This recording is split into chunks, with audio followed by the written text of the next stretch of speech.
Hello again, everyone. It's Vince Forer from TradingWinds.com, and this is our update for September 25th, 2019. Let's take a quick look at today's markets. We did see markets moving lower earlier this morning on the impeachment inquiry news, but rallied for the rest of the session after Trump made comments about a potential trade deal with China coming sooner than later.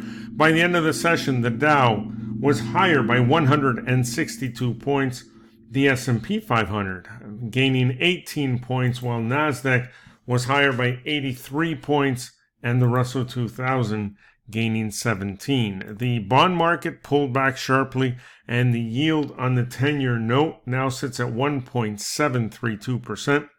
Crude oil also down 77 cents or 1.35%, this after a surprise build in U.S. crude stockpiles, while gold taking it on the chin today, down 28.60 or 1.86% on a strong move higher by the U.S. dollar. Now looks to be ready for a breakout there. After market close, we got earnings from KB Homes, and they delivered handily on earnings and revenue.